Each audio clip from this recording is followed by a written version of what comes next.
This is the More to the Story podcast with Dr. Andy Miller. We hope you guys enjoyed today's conversation. Welcome to the More to the Story podcast with Andy Miller. I'm delighted to have you today. And I hope that those of you who have signed up here and are watching this on YouTube or listening via some podcast platform, that you will subscribe. We really want more people to get engaged with this podcast, particularly today. We are so excited to have on somebody who has a great amount of influence in our culture, Phil Cooke. Phil, welcome to the podcast. I am thrilled to be here. This is really, really fun. This and this is a whole new thing, right?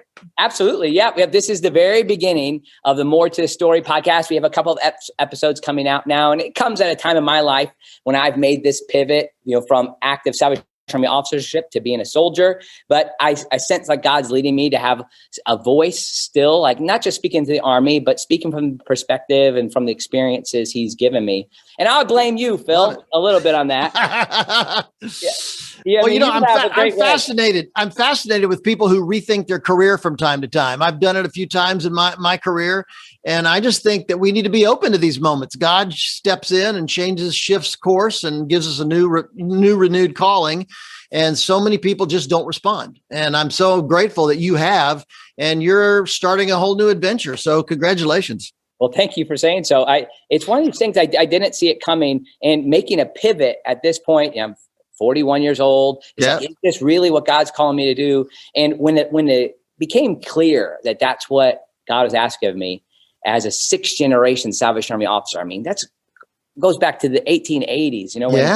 That's amazing. Really, Lord, I mean, I think I'm on track with what you want, but it got to a place where if I didn't do it, I really felt like I would be disobedient. And that was a hard moment for me to get to, but I trust that God is in this and lead. Tell me about some of your transitions. Like what? Well, I think I look at two types of transitions in our lives. One are major reinventions, and I think they happen about every 8 to 10 years, probably for most people. Right. And if you're listening, and I think we all go through minor revisions and updates and rethinking probably every year or so. I'm constantly figuring out how I can do this better. What do I need to learn? What do I need to know? Who do I need to know to try to really sharpen the tools and make your career a lot more effective and maximize your impact. However, the big reinventions, sometimes it's funny. Sometimes it happens internally. You feel like God's calling you in a different direction. Other times it can be imposed. I remember one of the big reinventions I had in my life was at 36 years old. I got fired from my job. I was producing a national television program for a huge organization, and a new generation of leadership came in that didn't think my ideas were so great, apparently. And it's funny. I knew God. I was living in the Midwest, and I knew God had called me to Hollywood. But I'm great at rationalizing. I can come up with all kind of reasons why, maybe I shouldn't do it right now. We were at a good church. We had great schools for our kids. Our friends were there. It was less expensive to live. And I said, God, I know you want me to go to LA and Hollywood, but maybe I could commute. Maybe I could go back and forth. And I think He finally got fed up with me and just fired me. Wow. So I look back, all these years since, and I think it was the best thing that ever happened. It was a shock at the moment, but looking back, it opened up so many doors, and it just changed the course of our life. So those are the kind of moments. Maybe 10 years later, I had another reinvention where I looked around and started seeing my work, my video film work was kind of dated. I learned that sometimes during periods of great acclaim, when we win awards or we get some recognition, we kind of get stuck in the way we were doing things then. And I'd certainly done that. And so I started surrounding myself with people younger than me with new ideas, and started really intentionally trying to change the way I look, my style of shooting videos and things. And once again, our business took off. So I think being open to those times in your life when God wants to kind of reinvent your life, I think is really, really critical for leaders. Absolutely. It's interesting, like you said this, and I remember reading some of that in your book, Jolt. And I kind of blame, like I said, I blame you in part for some of this, even in my own life, is like the optimizations of my gifts and where I'm at in life. That's part of what led me here. But let me try to get, so you said a few of the things that you do. It's hard to nail down. Like my new job will be a vice president of academic affairs and professor of theology. But your title is, it's all over the place, like producer, influencer, social media guru. What would you say you do? What could you say? Well, I'm really passionate about helping Christians use the media more effectively. I'm convinced that one of the reasons Christianity is being marginalized in our culture, why it's being ignored, is because we live in a media-driven culture. I saw a statistic recently that the average person today sees about 10,000 media messages every single day. I saw another statistic that we touch our phones about 2,000 times a day. And we're driven by social media. And unless we can share our story, I was teaching a class the other day, and I said, that by population today, the largest country on the planet is Facebook. The question is, who's sending missionaries to that country? Who's planting churches in that country? And I just really have a burden to help people understand that when we think of missions, it shouldn't just be geographical boundaries. It should now be also digital boundaries. We need to look at how to reach a country like Facebook or a country like Instagram. How do we go and engage with those people? So I'm really passionate. So I started out as a television director. And when I got fired and came here to Los Angeles, we launched our company, Cooke Media Group, and we produce programs. We just did a feature documentary on the rise of Christianity in Asia. Right before the COVID shutdown, we managed to go shoot in India, China, Mongolia, Korea, South Korea, and Japan. And so we do those kinds of projects, but we also consult with a lot of churches and ministry organizations, a lot of nonprofits. The Salvation Army has been a client of ours. Of course, the Museum of the Bible in Washington, D.C., and a lot of other organizations. And we just want to help Christians and their organizations use the media more effectively to really tell our story in this media-driven culture. Now, and one of the things about your story that I think is so unique is that early in your career, and maybe even in college, you worked with a pioneer in this field for his day, and that's Oral Roberts. Yeah. Is that correct? Tell us about and of course, that means you were all over Twitter with your great basketball team this past year too. Yeah, they did good, didn't they? Yeah. Well, I went to Oral Roberts University back in the early 70s, and that kind of starts to reveal how old I am. And I got to know Oral really, really well. I got drafted into working on his television show. He had just built a new studio on the campus in Tulsa, and would bring in department heads from Hollywood to come out, the director, the art director, the lighting director, some, key people like that. But then they would hire students often to be, in grunt roles. And I started out as a grip, the guy that moves set pieces around. And I graduated to the lighting crew and then the camera crew. And over the years, I just got to do more and more. And then they eventually, came to LA for a year after college, but realized, man, it was a freelance world at the time. And I realized I better get a job because I was getting married. So they asked me to come back and direct the programs. And I ended up traveling with Oral in countries all over the world and got to know him on a really intimate basis. And, he was quite controversial later in life. There was a lot of pressures on the ministry at the time.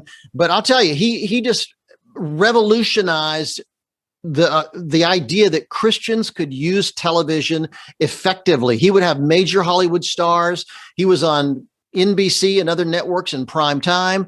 Right. And so it was a great opportunity for me. And I'm not just Oral, but learning from the people he brought out from Hollywood. I was mentored by them. And it was just an unbelievable opportunity for me. And so I just started following that up. And I just had a burden to help Christians use media more effectively. And now all these years later, here we are. Wow. It's interesting. God's led you to work with some of these other leaders, like you've worked with Joel Osteen. I mean, kind of like the key, most popular or recognized voices of our time. What do you think it is that people don't get about somebody like Oral Roberts or Joel Osteen or some of these big people that you've worked with? What is it? What's the misperception that people have of them? Well, that's a great question. And we've had the opportunity to go from, Joel to Stephen Furtick to Craig Rochelle at Life Church in Oklahoma City to Billy Graham. Now I've most recently been working with Billy's granddaughter, Sissy Graham Lynch, launching a podcast that she does. And I just think that one of the misconceptions is it's about ego. It's about getting your message out there. It's funny. Many of the clients we work with, the last thing in the world they want to do is be visible or go on television or launch a big podcast or some kind of an online channel. They really, I think that the best are remarkably humble people. And we look at them and we think sometimes that, oh man, they must be driven by this crazy ego. But I think when you really feel God's call to follow up on the Great Commission, the Great Commission is about getting the gospel in front of as many people as possible. It's funny that the Apostle Paul, really launched the early church using the technology of his time, which was letters. Right. And then Martin Luther in the 1500s used the technology of his time, which was the printing press, to become the best-selling author in the world of his day. And so I think we'd be foolish not to use the technology that's out there. Certainly there's a lot of precautions. Social media has a pretty serious downside if you're not careful. However, it's a powerful, powerful tool so that literally anybody, could reach a vast audience of people with a message of hope. Wow. It's so interesting. You bring up the issue of pride with these folks. And I'll tell you, I've really struggled with that myself. And even thinking about this podcast, I had to kind of be muscled into doing it in the first place because, let's just use it for development. And so as far as like resource development, so we used it and it brought in money. And it was like, that was kind of the guys behind it. But then what happened is that I developed an audience. And an audience has come around. I hope the people who are watching this too, like are interested in the perspective we bring out. I'd say it's kind of like an Orthodox Wesleyan perspective on Orthodox Wesleyan worldview. And what I've heard is like, some people don't even like the fact that I use the word Orthodox. Like, oh, so you're Orthodox and I'm not, right? And so that already creates tension. But there are people who want to hear this perspective that I brought and whatever that is. Like I'm a little cautious, like with my own pride in this, I'm praying about it. But at the same time, I'm like, if I don't say this, am I being obedient? Like God, like I've been given not any of those people you've said, but I have a platform, I have an audience, and I have to choose if I want to leverage that with the tools that are available to us. Yeah, that's a great point. And I think, for anybody who feels like God's given you a significant calling on your life to share the message out there, I think, and some people may feel like their calling is to their family or their friends or their neighborhood. And that's great. Go do it. Run with that. But if you feel like there's a bigger audience out there to hear your message, I think it's worth putting your toe in the water, experimenting a little with video, a little bit, short videos to become a remarkable tool for marketing these days, social media, those kind of things. It's at least worth experimenting with. And I think it's not really about ego. It's about a desire to get your message in front of as many people as possible, which again, it's the Great Commission. God's called us to do it. So I think we should. And you balance all this so well with kind of a strong theological foundation. People might not know this about you, but you also have a doctorate in theology. Is that correct? I do. I'd say, I it's hard to explain, but I have so many ministry clients that I felt like, my dad had a PhD in theology. He was a pastor and he had a massive library. And I've always he's really taught me to be an avid reader. And I got my master's in communication at the University of Oklahoma. And I thought, I can go on and get a PhD in communication, but it gets into modeling and research and all the stuff I'm totally not interested in. But I thought theology, I've grown up in the church. I went to a Christian university and I thought I want to speak the language of my clients and help them understand how to share their message more effectively. So the irony of it is I did my doctoral dissertation on the movie Shawshank Redemption. That kind of freaked out my professors. But the point of it was, as Christians, we need to really raise the bar on what we consider a quality film. So many Christians refuse to watch movies because there's profanity or there's maybe a sex scene or scenes of violence or the occult or whatever. And a movie like Shawshank Redemption is a powerful, powerful, compelling story of redemption. And it has so many of those, what we normally consider negative type scenes in it. Schindler's List is another case, a great, powerful movie that has nudity and stuff in it related to the Holocaust. But sometimes we need to go see those. And so I was just trying to get people, be a little provocative and get Christians to understand maybe we need to broaden what we engage with in the culture a little bit in order to speak that language a little more effectively. Now, have you published any portion of that dissertation? Or is it what? I thought I would write it and do it and turn it into a book. But academic writing, as you know very well, I really went the academic route. And I just don't know that would be a popular book at all. So I just shelved it, and along with 3 or 4 other book ideas I've had. But I've been focusing on other stuff. Maybe I'll come back to it. You never know. I used that in something from Shawshank Redemption, a sermon about a month ago. It was that great scene where he's making the library for, and he gets a record and he finds this opera music. It's like a Mozart aria, and he locks the door and he closes it and he puts the microphone right on the record player. And then you just see all the people around the prison stopping and just listening to the beauty. And then sure enough, he gets kind of pulled away and beaten up and thrown in solitary confinement. And when he comes out, to me, the power, he's like, they were worried about him, but he said, I had all these voices. I heard that aria the whole time I was there. And I think the power of beauty and what that does to us and stays with us. And I think that's part of what we're able to do with this message. Like there is something to this form, the form that we put the message in. And that then communicates something in itself of God's beauty and what he's calling us to. I love that movie. Yeah. Well, I've always felt that how you share a message is just as important as the message you share. So in other words, what you preach from the pulpit may not work as a film. It may not work as a short video or a social media post. On the other hand, maybe something you post on social media that's very effective might not work in other places. So one of my great passions is helping leaders in the Christian world understand that the platforms you use, the vehicle you pick, the way you want to share your message is really just as critical as the message you share, because it has so much to do with how people perceive that message and how they understand it. Fred Craddock says, like, the thing you have to do, the two moves of a sermon are getting something to say and then figuring out how you're going to say it. Right? Yes. And then one without the other is really problematic.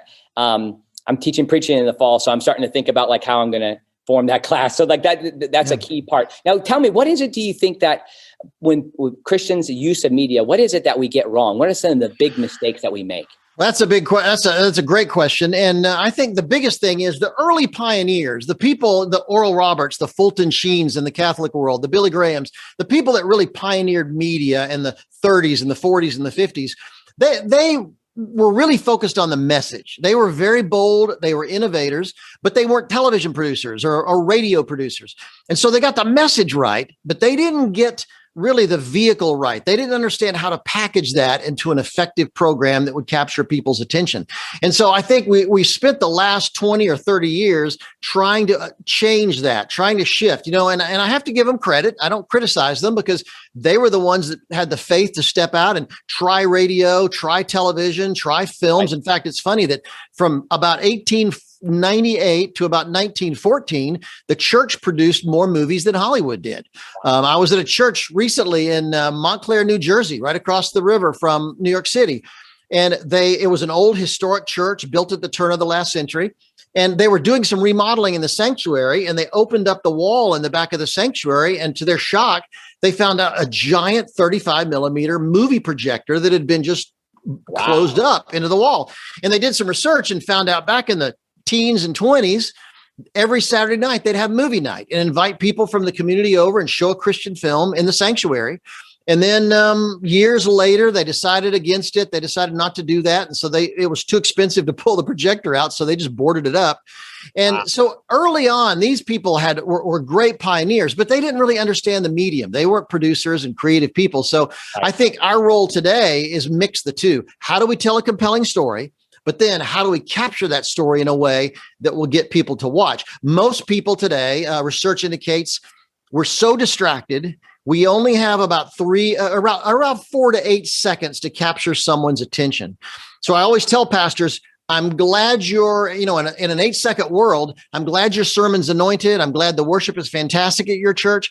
But in an 8-second world, what's the parking experience like? What does your lobby look like? Who's the first person a new visitor meets when they walk in the door? Because in an 8-second world, people are making decisions long before they ever hit the pew and the service starts. We have to be thinking about those first moments, those first seconds that we engage people, because that's becoming really critical. Capturing attention has become the new currency in this culture today. Wow. Yeah. It's the front door is the website, right? I mean, it is absolutely. No, I'm sorry. I got excited about this. I noticed that especially during this COVID shutdown, when churches were shut down and people started live streaming, I was watching, we've worked with live streaming for a long time with our clients, long before COVID. So I started watching how churches were doing it. And one of the things that was shocked to me is how difficult it was in a lot of churches to find the live stream. Come on, folks, this is your lifeline. The church is shut down. We're trying to connect with people online. And yet I have to click page after page after page just to find your live stream. Right. Let's make it easy. Let's make it simple to connect with people. Most people won't give you more than a couple clicks. If they can't find what they're looking for, they'll move on. So I just think it's critical that in this particular culture we live in, I don't like it, but sure. We live in a culture where we have to make it simple. It's not how we want to reach them anymore. It's how they want to reach us. And we have to make that as easy as possible. It's interesting you say that. And people I haven't even said this about you yet. You've been very engaged for the last 10, 15 years with the Salvation Army. Yeah. I could talk about that for a while, but I want to hit one issue that we have, and I've taken a little heat for it myself, is that issue of the front door of the website. We have not just an identity concern, because people know us for what we do in the world. And there's nothing bad about that, right? They know the way we serve, they know our stores, they know our kettles, they know we do good in the community. And that's better than a lot of churches' perceptions. But people generally don't know that we are a church. And the truth is, we would like people to come to our churches. I think I can speak with Salvation Army in that regard. So what I realized is I was probably 15 clicks away from somebody actually finding just the time of our church service, right? So we created our own website, and we kind of changed our name just from, we use this antiquated French word corps, C-O-R-P-S. Right. It's a beautiful image. I'm not discounting the power of the military metaphor, but at the same time, what happens is, like, if we want people to cross that threshold, we've got to be accessible to them in a way that they can hear it. So we created like a TampaSA.org, Tampa Salvation Army Church, just to be able to get people in. And we realized that so many Salvation Armies don't have the front door. I'd be curious now that story's kind of making me out to be the person who knows what they're doing. I've messed up a lot. I'm thinking our podcast and all these things. But I'm curious, like, your thoughts about the Salvation Army in general, like in our position in the world and being able to serve as a church, as a social service agency, and that type of thing. Well, it's hard to criticize an organization that's been around as long as you guys have. I mean, the Salvation Army is really a remarkable global organization. I'm so impressed with what they do. But you're also right that, in the Salvation Army's defense, I would say many of the churches are in very difficult places. They do great work in important spots, whether it's the inner city, whether it's remote rural places. They do remarkable work in difficult places. And I have the greatest admiration for that, which means they're not going to get a lot of mega churches. You're not going to get a lot of mega churches in Skid Row in Los Angeles, for instance. However, I do think, and this is a great point, one of these days, I want to speak to, if the Salvation Army ever does a big pastors conference with the officers, let me tell you, I want to speak to that group, because I just think there's so much they could do that would make their churches much more accessible to people out there and really pique people's interest, capture people's interest about what you're doing. And I think what you call it, how you present it online, all those things are absolutely critically important to making it successful. It's just, I don't know. Old school thinkers criticize. Old school thinkers criticize me, but I just think that today our job is to make walking in that front door as easy as possible. It's up to the Holy Spirit to convict people. It's up, it's up to the Holy Spirit to lead, to convict them and bring them forward. However, it's up to us to get them in the door. And we need to make it as easy as possible. Stop throwing obstacles and boundaries in the way of trying to get people to come in and experience what you're doing. So one of the reasons I'm excited about the online thing, and I think COVID-19 taught a lot of pastors just how important this was. I've had pastors over the years tell me, Phil, I don't mind live streaming my services, but that's not real ministry. Well, let me tell you, they changed their tune during COVID-19 because suddenly that online live stream service was their lifeline. And I'm also telling pastors, even though we're back in the building, this is no time to let up, let up on the gas with your live stream. People have gotten comfortable with that. They like engaging it. I discovered that most people are watching 2 or 3 live streams on a Sunday, even though they're going to church. They may come home and watch somebody else's live stream. So it's just an incredible opportunity for sharing the gospel out there. And I'd love to see us embrace it even more. Well, I appreciate you being willing to challenge the subject. Like, I think I would love to convene that conference to get you there to share, because there are like some, and you clued me into a few people who are speaking into this space. Yeah. Help us think about some of those things, like even what you said about the parking lot. Like, okay, do we have parking spots reserved for new people? Are we ready for them when they come? Are we going to help them get past the fears that they have as they walk into the building, much less like even how the uniform is utilized? Yep. Is that helping or is it hurting? If it's helping, let's use it. Let's find a way to use. So those are all things that are really clear. And what you're saying too with the live stream, the nature of that has been so interesting for us. Like, we were moderately ready with our online platform. But what we found is like there Salvation Armies weren't. And so during shutdown, we were one of the main ones going in our region, but also like it's continued and it's increased our influence to a global audience. Yeah. That we still have. Like, every Sunday we have people checking in from different continents. And what's interesting too is that we're not often known in the Salvation Army for our tithing, but at the Tampa Salvation Army Church where we serve, the tithing has gone significantly up. Because in this period, like we're this really challenged time. So I think, like you said, let's not waste this moment. Like, we can learn a lot. Yes.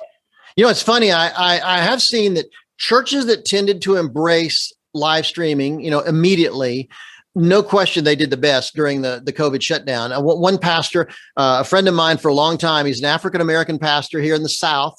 He, about 2 months into the shutdown, he called me and said, I got to tell you something, Phil. He said, we have 900 people in our congregation. Before the COVID, we would have 900 people show up.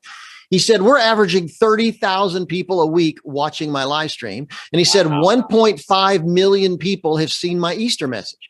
He said, I feel guilty saying this, but I really have no desire to go back into our building. He said, we're making more of an impact than we've ever made in the history of our church live stream. So he was joking, and, fellowship matters and getting together, community matters. However, keep in mind, even when you talk about fellowship and community, for anybody under 35 years old, fellowship and community happens online.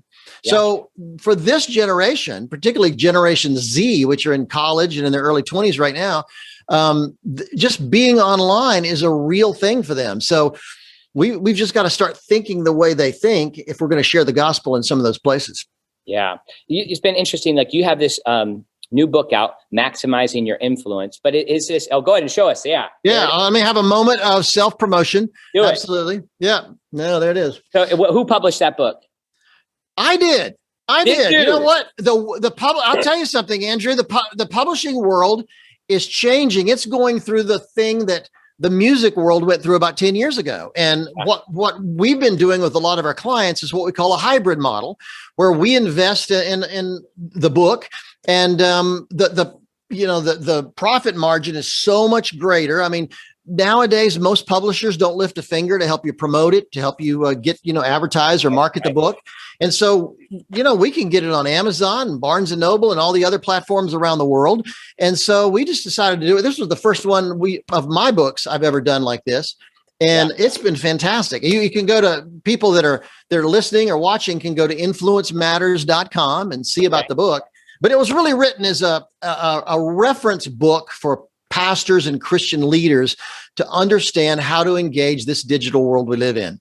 And it covers everything from social media and short videos to how to preach to a digital audience that, grew up in the digital generation, how to publish books, just all kind of things. Any question you might have about ministry today in the digital world, this will answer. We even have a chapter talking about crisis communications. What happens in today's digital social media world when a crisis happens? What happens when, the pastor runs off with the assistant, or a youth director gets picked up for drunk driving?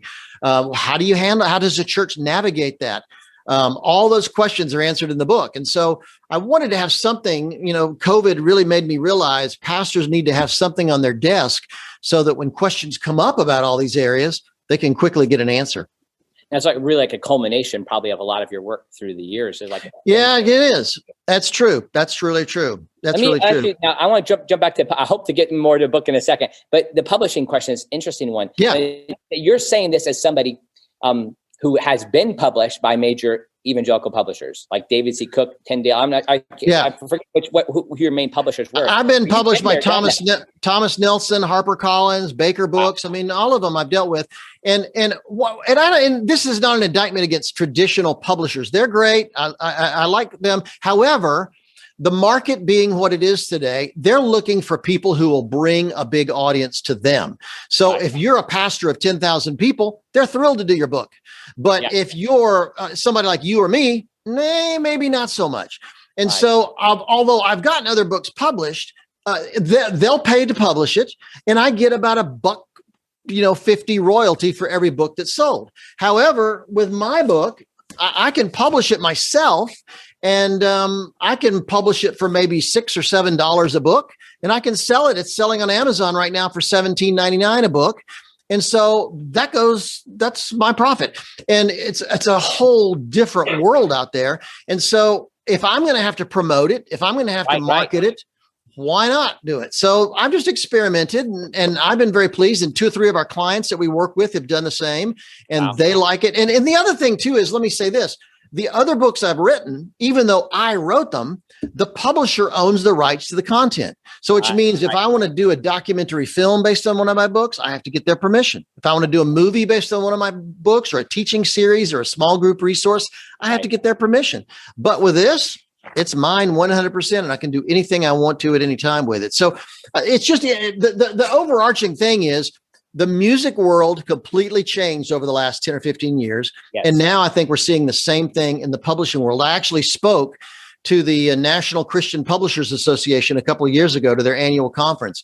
And I talked about this very thing. And I think many of them are, a little bit nervous about the future of publishing. And, but they're good as long as they've got big superstars out there that bring a big audience, and, they're happy to do that. But they'll still publish books by major speakers and leaders. But in my case, I think I would rather, even Seth Godin, who's the marketing legend, he started self-publishing his own books. And so it's just a interesting thing, particularly if you're like me, which my books are going to a particular niche. I'm not publishing books for everybody. Mine are leaders in the Christian space who are really trying to figure out how to get their message out there in a more compelling way. And so that's a narrow niche. And so I want to really focus on that. I'm glad. Yeah, I'm really interested in this. I had 2 books published, and the names of them have been changed. Right. And it restricted my audience, because it was like, and then my father-in-law had a really tough situation where he had it published by a United Methodist publisher. He had a great title talking about John Wesley's theology. It was Mere Wesley, kind of like, wow. It was great title. Well, it got changed to this. You'll love this. Top 10 United Methodist beliefs.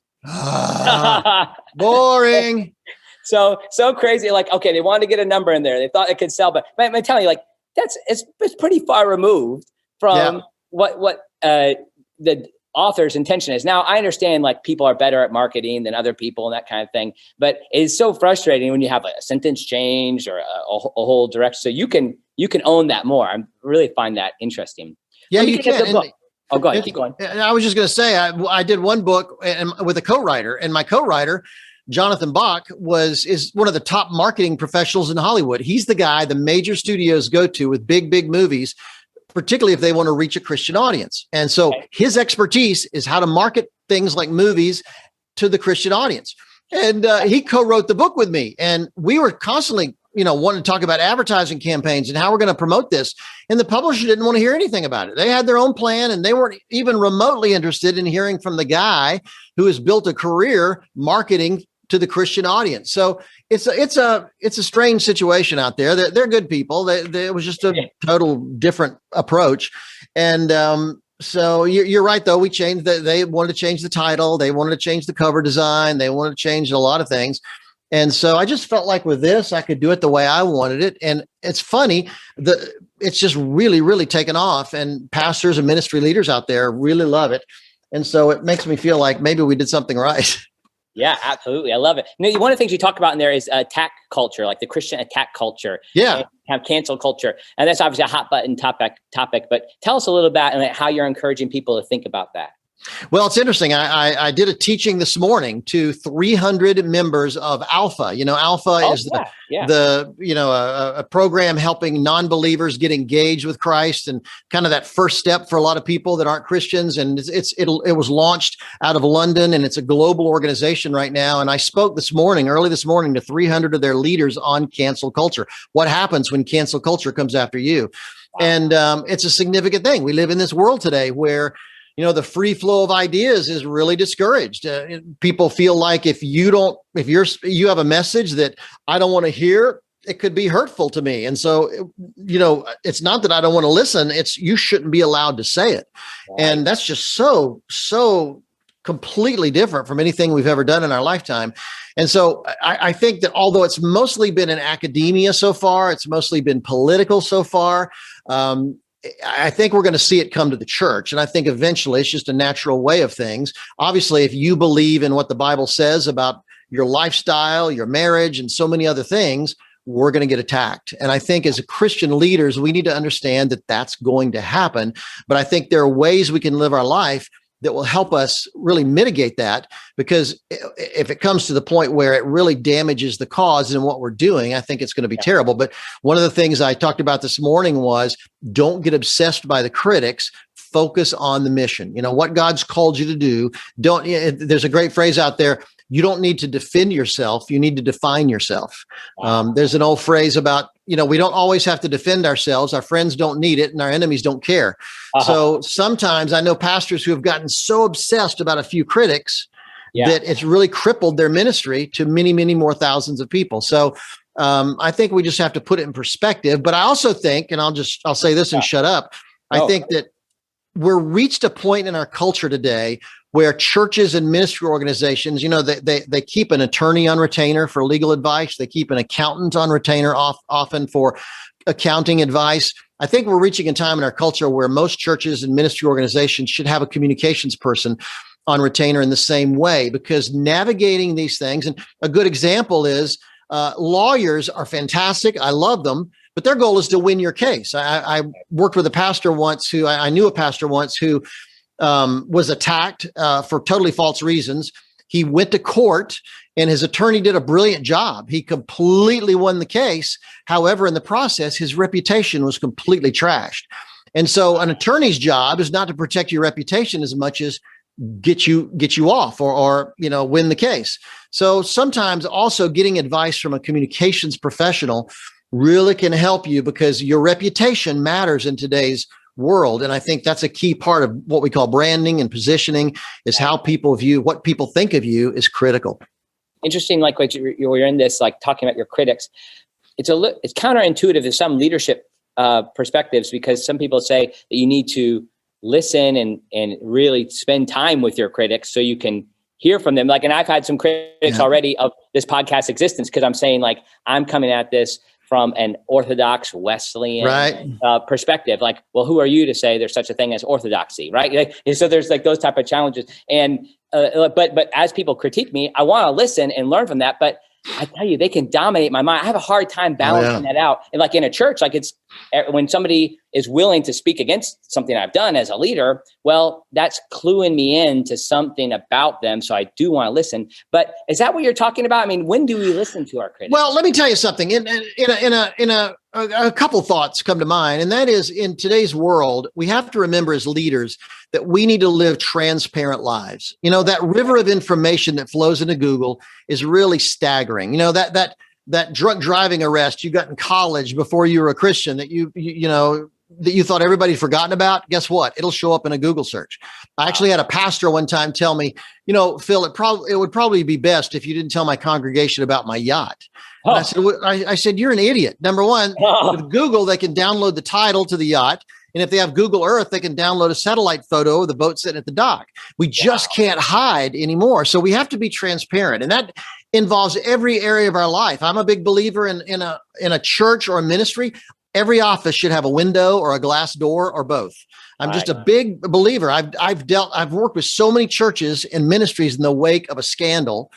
And one thing I've discovered about particularly sexual related things, whether it's an affair, Some people will say, well, if they're going to have an affair, they're going to have an affair. But I've discovered that the vast majority start at work, and they start because they were able to close the door and lock it. I'm telling you, you have a giant window in that office, you can't fool around very much. And it really helps eliminate a lot of that stuff. And so traveling with members of the other opposite sex, many times, many ministries have rules about who you can travel with and how. We have a woman who's our strategist that I travel with sometimes. We take different plane flights. We rent different rent-a-cars. We stay in different hotels, even though we're going to the same meeting in the same city. We're just really careful. And I'm not even a ministry leader. I'm just a regular guy. But I just think those things are so important. They're not foolproof, obviously, but I do believe that there's things we can do as leaders that will really help soften or mitigate the criticism we could get out there. And before I shut up, let me just say that you're right about the obsession over critics. One of the things I do is whenever I get a critic on social media, I've got a blog at philcooke.com. And when I write something provocative and somebody gets upset, first of all, I don't respond right away. I step back because it's never good to respond in the heat of the moment. And social media, it's so easy to respond when you're angry and you first read something. But I always step back. I always show it to some people around me to get their advice. But the other thing I do is I look at their following on social media. For instance, a guy about 6 or 8 months ago was very, very critical of something I said on my blog. And I checked his followers and he had 7 followers. And so I thought it was on Twitter. And I thought, okay, so if I respond to this guy, I will expose my 35,000 followers to this guy. Right. So that would only help him. Right. So I just decided, why respond at all? And that probably made him more angry. But so I don't think you should feel, if you get a critic and it's a misunderstanding or it's something that you feel that you could fix, absolutely reach out, absolutely talk to them. However, let me just say this for the leaders listening to this. If you get an unrepentant troll, if you get somebody who's using profanity, who's being sexually explicit, who's just criticizing for the sake of criticizing, don't hesitate to block that person. There's nothing unchristian about that. There's nothing unleader like that. If they're just being a jerk, absolutely. Because remember, the other people posting and following you are seeing those comments. Yeah. So it's better to just delete those, block the guy, and move on. I just think I would just tell people all the time, don't feel badly about doing that. You bring your followers, which is a significant number, to that person's critique. That's true. If you were, absolutely, you would be absolutely bringing yourself down with. I had when we announced that we were leaving officership, as we're not leaving the Salvation Army, not leaving Christianity. Yes. I know it's hard to make people imagine there is some critiques that came, and 99% of it was beautiful and appreciative, and we're praying for you. But there were a couple that came in, and it was an interesting moment. Like, it's hard to interpret what they were saying, but it was critical. But what I found is, like, the easiest thing to do probably for me, as opposed to giving I was tempted to have a nice long response, but I reached out to the person and asked for a phone call. Like, and this wasn't like an unrepentant troll. Like this, I just wanted to understand where they were coming from a little bit. Well, let me tell you the genius of what you did, Andrew. The genius of what you did was you reached out to make a real human connection, which is always better. It's always better to talk. But the second thing, you took the criticism offline by saying, here's my phone number. I'd love to chat with you about this. Right. He's going to call you and stop being critical online where other people can see it. So that's a great tool for a ministry or a church to use. Reach out if it could be a miscommunication or something they just don't understand. Absolutely. Direct message them. You don't need to give your cell phone on social media necessarily, but direct message the person and let them know, here's my number. I'd love to talk to you about this. Give me a call. And in most cases, that takes them offline, so they're not criticizing you in the public arena where everybody can see it, which makes a big difference. Yeah. Another thing in the book that you talk about, I think is interesting. Now, this is going to make a lot of people in the Salvation Army frustrated. And not just that, church culture in general. And it is the place of gimmicks. And I'll have to tell you a story of what I thought about. My dad is a wonderful preacher, just retired after 43 years of Salvation Army officership. When I think in the 1985 or 86, if the Bloomington, Indiana Salvation Army Corps could get more than 100 people at Sunday school, he was going to go in front of all of them. He shaved his mustache off. Right. and that's a great story, but you have an interesting word about gimmicks in this book. Yeah. Talk about that. Well, these days, a lot of younger pastors in particular are doing, pushing the limits on gimmicks as far as, preaching on sex and marriage and family. I know a pastor that put his bed on top of the roof of the church, and he and his wife stayed in there for a week. I was in town when that happened. I think I know you were talking. I lived in that area. Others who have done giant, very explicit billboards. Wow. I just think that I think you have to be careful about how far you go. I'm all for having fun. Let's have fun. Let's do some cool things. However, when you start crossing the line into gimmicks, you start getting known as the pastor who preached in his boxer shorts, or the pastor who shaved his head, or the pastor, and do you really want that to be your legacy? Do you want to be known as the guy that preached the gospel, or, led so many people to Christ, or pioneered this great work for God? Or do you want to be known as this guy that did this gimmick? And I also think they often backfire. What's happened a number of times in the corporate world out there is trying to be cutesy. A number of organizations have done an ad campaign that pushed the limit, went way over the edge, right, and it ended up hurting them more than helping them. So, and some churches have done the very same thing. So I just urge pastors, get the advice of a number of different people before you launch something, too extravagant. Now, granted, the 70s, the 80s, that was the time when gimmicks were probably at their peak. People did amazing things. And, but I think we've kind of learned from that now that there is a line we can cross where if we get too crazy, it doesn't really help. So that would be my word about gimmicks. Absolutely have fun, particularly with kids. You can do stuff with kids, but I would be sensitive because it can so easily backfire. Yeah. So my dad doesn't get a complete failing grade. No. A mustache is not bad. Had he shaved his head or gotten a tattoo or something, I might have had an issue, but mustache is not bad. Okay, good. Okay. I'm glad that he's in good shape. It's interesting, like as we work through this period, one thing that you seem to emphasize a lot, and it's almost hard because like these things become necessarily talked about, but this word is almost a buzzword now, but authenticity. I think that's what's behind what you're saying with gimmicks is like they have a ring of inauthenticity. Oh man, I'm not saying that word right, but you get whatever it is. We get it. Yeah. Yeah.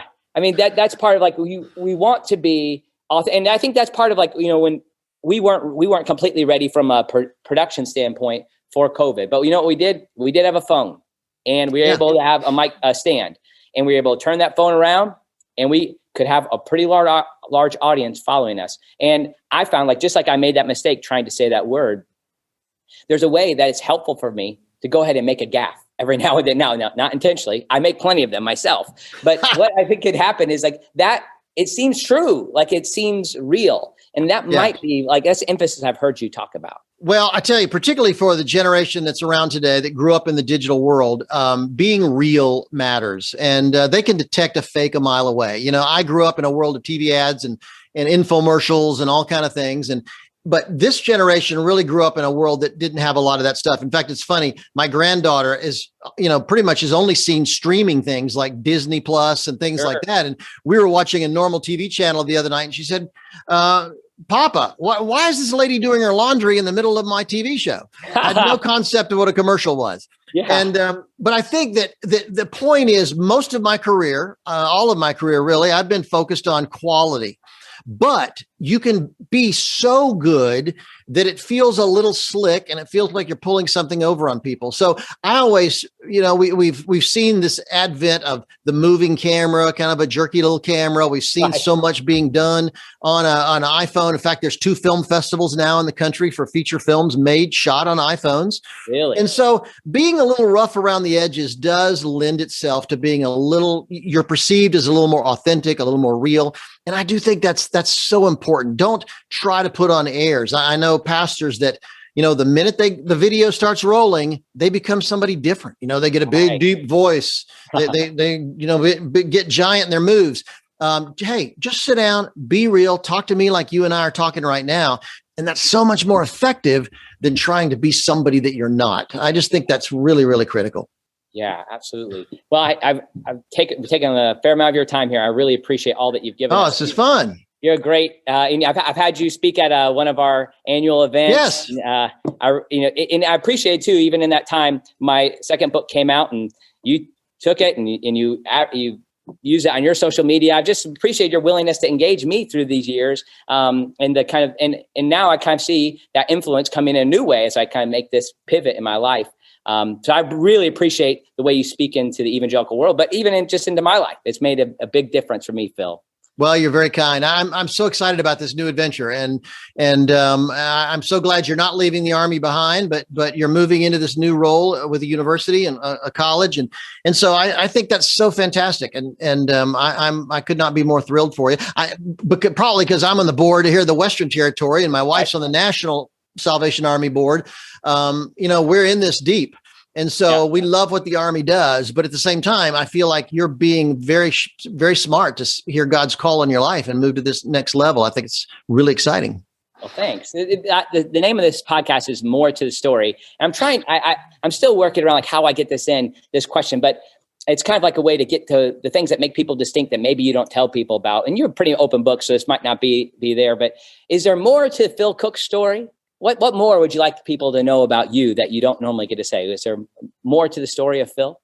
I'm a wonderful guy. No, I'm teasing. I think, first of all, I love that title for the podcast. Okay. Awesome title. Because I do feel like for most people, there's parts that they never reveal. And probably because I've written my blog for so long, I just throw it out there, and there's not a whole lot hidden about me. I think one of my greatest shortcomings is that I do respond pretty quickly to critics.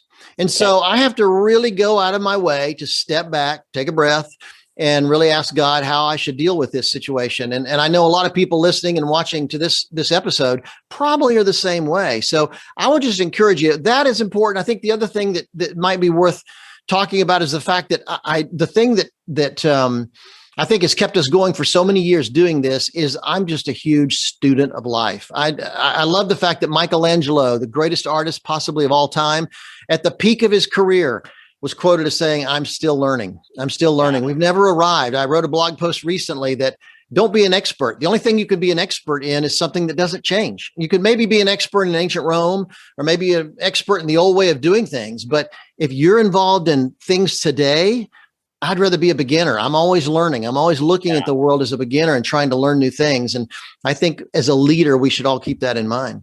Absolutely. One last question. What's the one movie that everybody should see? I want to hear this from you. Let me give you a couple examples. The Social Dilemma. Have you seen that on Netflix yet? I'm sorry. It's on Netflix. It's a documentary called The Social Dilemma. It's about social media and the impact it's having, what makes it work, what drives it. I'll tell you, it will dramatically change your outlook about social media. And it goes back to the people they interview. They go all the way back to the guy that invented the like button. They have people that have been on since the earliest stages. And they would say things like, you know what? We thought this was going to bring the world together, and we had no idea it would be so polarizing and go where it's gone. We had no idea when we planned this. It's a really insightful documentary called The Social Dilemma. I would encourage people to see that right away. And there's a family film out right now called Blue Miracle on Netflix that I'd encourage people to watch. My friend Darren Mormon, who's a producer here in Hollywood, really strong Christian, just produced it with Dennis Quaid. It's just a family film. It's tough. In my book, it's tough to find a film the entire family can watch that's not cheesy or corny. I just think that, you know what? It's embarrassing when Christians make stuff that just is embarrassing, corny, cheesy. And I think this is an excellent example of a movie your whole family could watch. And it's really heartwarming and inspiring. And it's based on a true story called Blue Miracle. And it's on Netflix right now. I encourage people to go check it out. So, I'm always watching stuff, and maybe we'll have another episode together, and I'll bring a whole list of things for people to see. That's good. Well, I thought people might be interested in hearing that. That's great. Well, we'll check those things out. Well, Phil, thank you so much for your time. It's been a blessing to us. And remember, those who are watching right now, to subscribe, maybe have a comment. Phil, where can people find you on Twitter? My blog at philcooke.com is the best. I'm Cooke with an E. PhilCooke is my blog. I'm at Phil Cooke on Instagram and Twitter. And you can Google Phil Cooke, and I'll come up on Facebook and a bunch of places. So, I'm probably my blog at philcooke.com is the heart of what I do. Okay. And you can find everything there. Awesome. Thanks so much for your time. God bless. Thank you. Had a great time.